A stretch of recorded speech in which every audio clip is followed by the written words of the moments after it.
Banyak orang bertanya, kalau Yesus itu Tuhan, kenapa dia disebut anak Allah? Bukankah itu berarti dia bukan Tuhan? Pertanyaan ini sangat umum dan penting untuk dijawab secara jujur, alkitabiah, dan historis. Mari kita bahas langsung ke intinya, poin demi poin. Poin 1. Anak Allah bukan berarti Allah punya anak secara biologis. Ini kesalahpahaman paling mendasar. Dalam iman Kristen, Allah tidak beranak secara fisik. Yesus tidak dilahirkan melalui hubungan biologis Allah dengan Maria. Alkitab jelas berkata, Yohanes 1 ayat 14, Firman itu telah menjadi manusia. Yesus disebut anak Allah, bukan karena proses biologis, tetapi karena hakikat dan relasinya dengan Allah Bapa. Istilah anak di sini bersifat teologis, bukan biologis. Poin 2. Dalam budaya Yahudi, anak berarti satu hakikat.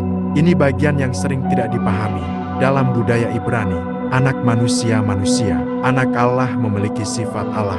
Karena itu, ketika Yesus menyebut Allah sebagai Bapanya, orang Yahudi langsung bereaksi keras. Yohanes 5 ayat 18, ia menyebut Allah sebagai Bapanya sendiri dan dengan demikian, menyamakan dirinya dengan Allah. Orang Yahudi paham betul maknanya. Yesus mengklaim dirinya setara dengan Allah.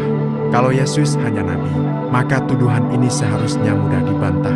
Tapi Yesus tidak pernah menarik kembali klaimnya.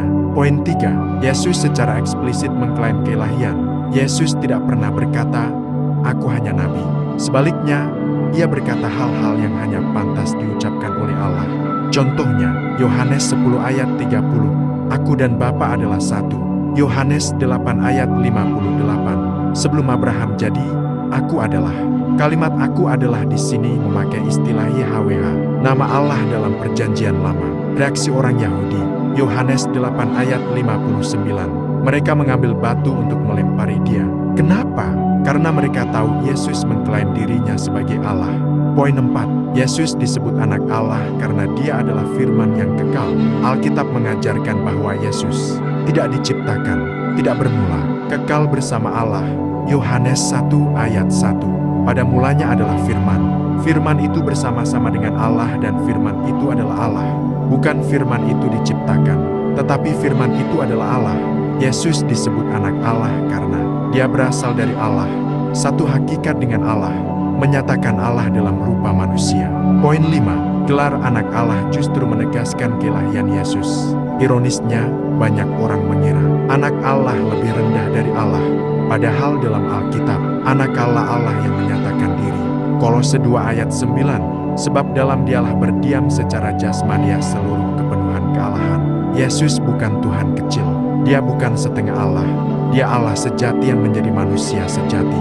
Jadi, kesimpulannya jelas, Yesus disebut anak Allah, bukan karena Allah beranak, tetapi karena Yesus adalah Allah yang datang ke dunia sebagai manusia. Satu hakikat dengan Bapa, satu dalam kuasa, satu dalam kemuliaan. Inilah iman Kristen yang asli, alkitabiah, dan historis.